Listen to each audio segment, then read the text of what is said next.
प्यारे बच्चों, सुप्रभात। आज हम कक्षा 10 की गणित में वज्र गुणन विधि से दो चर वाले रैखिक समीकरण का हल ज्ञात करना सीखेंगे। किस प्रकार हम वज्र गुणन विधि से दो चर वाले रैखिक समीकरण का हल ज्ञात करते हैं, तो ध्यान देंगे। सबसे पहले जो रैखिक समीकरण दिया हुआ है उस रैखिक समीकरण को a1x plus b1y plus c1 बराबर 0, a2x plus b2y plus c2 बराबर 0 यानी इस रूप में लिखते हैं। और लिखने के बाद इससे तुलना करके a1 b1 c1 और a2 b2 c2 का मान ज्ञात करते हैं। फिर उसके बाद वज्र गुणन विधि से हल करने के लिए लिखते हैं x बटे यह हो जाता है आपका b1 c2 minus b2 c1 बराबर y बटे यह हो जाता है आपका a2 c1 minus a1 c2 बराबर यह हो जाता है 1 बटे a1 b2 minus a2 b1। यानी इस सूत्र के माध्यम से हम x और y का मान जो है वज्र गुणन विधि से ज्ञात करते हैं। अब ज्ञात करने के लिए ध्यान देंगे, अब जैसे x बटे लिखा हुआ है तो इन दोनों समीकरणों में से x वाले को हटा देते हैं। x वाले को हटाने के बाद यह जो दूसरे वाले में अचर होता है उस अचर वाले का y के गुणांक में, यानी पहले समीकरण में जो y का गुणांक होता है उसमें गुणा करते हैं। तो यह हो गया आपका b1 c2, फिर बीच में माइनस का चिन्ह रखते हैं, फिर y के गुणांक से पहले वाले के अचर में गुणा करते हैं, तो यह b2 c1 हो गया। फिर बराबर लिखते हैं y बटे, अब इसके लिए जो है इन दोनों समीकरणों में से y वाले को हटा देते हैं। जब y बटे लिखा जाता है तो y वाले को हटा देते हैं।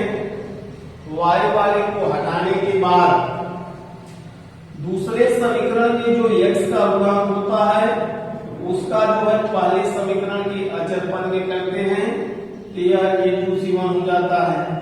फिर बीच में माइनस, दूसरे समीकरण के अचर से पहले समीकरण के x के गुणांक में गुणा करते हैं, तो यह a1 c2 हो जाता है। अब फिर इसके बाद एक बटे जब लिखते हैं तो अचर को हटा दिया जाता है, यानी यह c1 और c2 यह दोनों हट जाएंगे। y के गुणांक का x के गुणांक से, फिर x के गुणांक का y के गुणांक से गुणा करते हैं और बीच में माइनस लिखते हैं। तो इस प्रकार जो है वज्र गुणन विधि से हम दो चर वाले रैखिक समीकरण का हल ज्ञात करते हैं। आइए देखिए, तो देखिए यहाँ पर अब दो समीकरण है और इसका हल जो है वज्र गुणन विधि से ज्ञात करना है। पहला समीकरण है कि यहाँ पर 3x minus 5y minus 4 equal 0 और दूसरा है 9x minus 2y minus 7 equal 0। अब इसको जो है समीकरण 1 मान लेंगे और इसे समीकरण 2। अब इसके बाद देखिए, अब लिखेंगे समीकरण 1 की तुलना a1x plus b1y plus c1 बराबर 0 से तथा समीकरण 2 की तुलना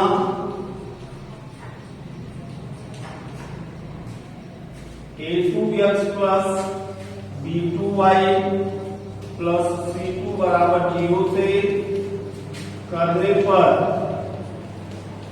यानी सबसे पहले ध्यान देंगे कि जो समीकरण दिया हुआ है उसको देखेंगे कि वह a1x plus b1y plus c1 बराबर 0, a2x plus b2y plus c2 बराबर 0 जैसा है या नहीं। यदि दाहिने साइड बराबर 0 नहीं दिया है तो दाहिने वाले को बाईं ओर लाएंगे और फिर बराबर 0 कर देते हैं। अब तुलना करेंगे तो a1 बराबर यह हो जाएगा आपका 3, b1 बराबर हो जाएगा आपका ऋण 5, c1 बराबर यह हो जाएगा आपका ऋण 4, a2 बराबर यह हो जाएगा आपका 9, b2 बराबर ऋण 2 और c2 बराबर ऋण 7। अब तब लिखेंगे इसलिए बजटपूर्ण विधि से x बटे, तो बताए थे कि जब x बटे लिखा जाता है तो x वाले को हटा देते हैं, तो यह c2 है और यह जो है आपका b1 है, तो यह हो जाएगा आपका b1 c2 माइनस इसका इसमें पूरा करते हैं, तो यह b2 c1 बराबर यह हो जाता है आपका y बटे, y वाले को हटा देते हैं, इसका पूरा इसमें करते हैं, यानी a2 c1 माइनस इसका इसमें पूरा करेंगे तो यह हो जाता है आपका a1 c2, अब बराबर यह 1 बटे अचर वाले को हटा देते हैं, तो यह होता है आपका a1 b2 minus a2 b1। अब सूत्र लिखने के बाद अब a1 b1 c1 a2 b2 c2 सबका मान ज्ञात किया गया है, यहाँ पर रख देंगे। यह हो जाएगा आपका x बटे b1 के स्थान पर ऋण 5 और यह हो जाएगा पूरे c2, तो c2 का मान जो है ऋण 7 है, फिर माइनस b2, तो b2 का मान जो है ऋण 2 है और c1 का मान जो है ऋण 4 है, फिर बराबर इधर यह हो जाएगा y बटे a2 का मान जो है 9 है, c1 का मान जो है ऋण 4 है, फिर माइनस a1 का मान जो है 3 है और c2 का मान जो है ऋण 7 है, फिर यह हो जाएगा बराबर 1 बटे a1 का मान जो है 3 है,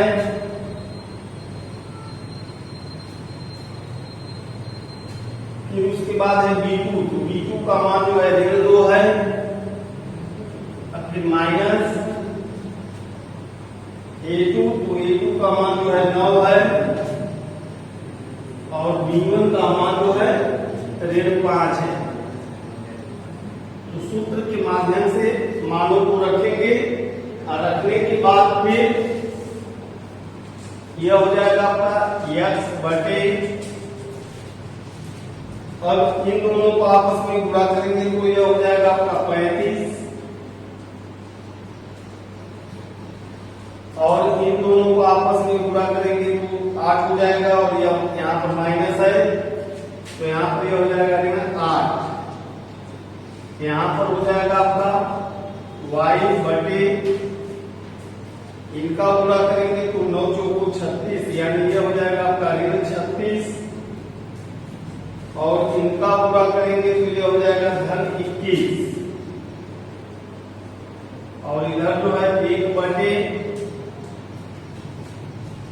इसका पूरा करेंगे तो यह हो जाएगा ऋण 6 और यह हो जाएगा आपका धन 45, फिर यह हो जाएगा आपका x बटे 35 में से 8 को घटाएंगे तो 27 आएगा, यह हो जाएगा y बटे 36 में से 21 को निकालेंगे तो यह ऋण 15 हो जाएगा और फिर यहाँ पर यह हो जाएगा 1 बटे 45 में से 6 को निकाल देंगे तो यह जो है आपका 39 हो जाएगा। इसलिए x बराबर, अब यह जो x बटे 27 है, 27 का ले जाकर इधर पूरा कर देंगे तो 27 का जब हम 1 में पूरा करेंगे तो यह हो जाएगा 27 बटे 39। 3 से कट कर देंगे, 3 और 27 और 3 से इसको कट करेंगे तो 13 आ जाएगा, यानी यह 9 बटे 13 हो जाएगा। और y बराबर उसी तरह यह ऋण 15 यहाँ पर आ जाएगा तो ऋण 15 बटे 39। 3 से कट करेंगे, 3 बटे 15 और यह 13 आपका हो जाएगा, यानी ऋण 5 बटे 13। तो इस प्रकार जो है हम वज्रपूर्ण विधि से दो चर वाले रैखिक समीकरण का हल ज्ञात करेंगे। तो एक बार फिर ध्यान से देखिए कि सबसे पहले जो दो चर वाला रैखिक समीकरण दिया हुआ है देखेंगे कि वह व्यापक रूप में है कि नहीं, यानी ax plus by plus c बराबर 0, यह व्यापक रूप होता है। तो व्यापक रूप में लिखने के बाद तुलना करके a1 b1 c1 a2 b2 c2 इनका मान ज्ञात करते हैं। और यह सूत्र है जो याद रखेंगे कि वज्रपूर्ण विधि से हल ज्ञात करने के लिए लिखा जाता है x बटे b1 c2 minus b2 c1 बराबर y बटे a2 c1 minus a1 c2 बराबर 1 बटे a1 b2 minus a2 b1 और फिर इसमें मान रख देते हैं तो x और y का मान निकल जाता है। अगला क्वेश्चन देखिए,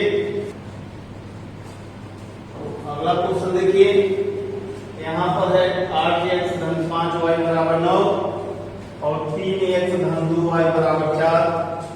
वज्रपूर्ण विधि से इन्हें हल करना है। तो सबसे पहले इनको हम मानक रूप में लिखेंगे। तो जब मानक रूप में लिखेंगे तो यह हो जाएगा आपका 8x धन 5y और यह ऋण 9 बराबर 0 और यह हो जाएगा 3x धन 2y ऋण 4 बराबर 0। यह जो है समीकरण 1 हो जाएगा और यह जो है समीकरण 2 हो जाएगा। फिर पहले वाले प्रश्न में जैसे बताए थे कि इस समीकरण 1 की तुलना जो है a1x plus b1y plus c1 बराबर 0, दूसरे समीकरण की तुलना a2x plus b2y plus c2 बराबर 0 से करेंगे। तो यहाँ पर लिख देंगे कि तुलना करने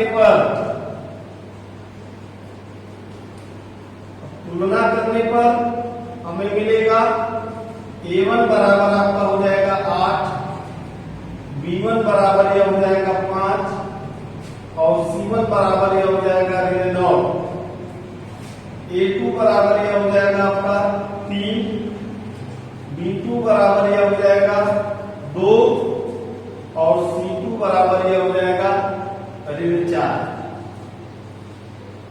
और तुलना करने के बाद अब यहां पर लिखेंगे वज्रगुणन विधि से। तो फार्मूला फिर यहां पर लिखेंगे x बटे, अब x बटे x वाला निकल जाएगा तो b1 c1 b2 c2 यही बचेगा। तो यह हो जाएगा आपका b1 c2 minus b2 c1 बराबर y बटे y वाला निकल जाएगा तो a1 c1 बचेगा और a2 c2 बचेगा। तो यह हो जाएगा आपका a2 c1 minus a1 c2 अब बराबर यह हो जाएगा आपका 1 बटे, यह अचर वाले निकल जाएंगे तो यह हो जाएगा आपका a1 b2 minus a2 b1 और फिर इसमें इन मानों को रख देंगे तो यह हो जाएगा आपका x बटे b1 के स्थान पर 5 गुणे c2 के स्थान पर ऋण 4 और यहाँ पर माइनस होता है, b2 के स्थान पर 2, c1 के स्थान पर ऋण 9 बराबर यह हो जाएगा y बटे a2 के स्थान पर 3, c1 के स्थान पर -9, फिर माइनस a1 के स्थान पर 8 और c2 के स्थान पर -4। अब बराबर यह हो जाएगा आपका 1 बटे a1 के स्थान पर 8, b2 के स्थान पर 2 और a2 के स्थान पर 3, b1 के स्थान पर 5। ऐसे मान को रखेंगे और फिर यह हो जाएगा आपका x बटे 5 और 4 का आपस में गुणा करेंगे, तो यह हो जाएगा आपका -20। यह भी माइनस है और यहाँ भी माइनस है, तो यह प्लस हो जाएगा, यानी 18। यह y बटे यह हो जाएगा आपका -27 और यहाँ पर प्लस हो जाएगा, माइनस का माइनस में गुणा करेंगे तो, और यह हो जाएगा आपका 32 बराबर 1 बटे यह हो जाएगा 16 -15। यह हो जाएगा आपका x बटे -20 धन 18 है, तो यह -2 हो जाएगा, y बटे -27 धन 32 है, तो यह 5 हो जाएगा, इसमें से इसको घटा देंगे और यह 1 बटे 1 हो जाएगा। इसलिए x बराबर यह हो जाएगा -2 बटे 1 बराबर -2 और y बराबर यह हो जाएगा 5 बटे 1 बराबर 5। इस प्रकार जो है हम वज्रगुणन विधि से दो चर वाले रैखिक समीकरण का हल ज्ञात करेंगे। अब दो चर वाले रैखिक समीकरण का हल जो है 3 विधियों से आप लोगों को बता दिया गया है। पहला विधि था प्रतिस्थापन विधि, दूसरा जो है विलोपन विधि और तीसरा जो है वज्रगुणन विधि। परीक्षा में इन तीनों विधियों में से हम किसी भी विधि का प्रयोग कर सकते हैं हल करने के लिए, लेकिन चिन्हों पर विशेष ध्यान देंगे, नहीं तो गलत होने की संभावना अधिक होते हैं। अब इसके बाद जो है दो चरों के आधारित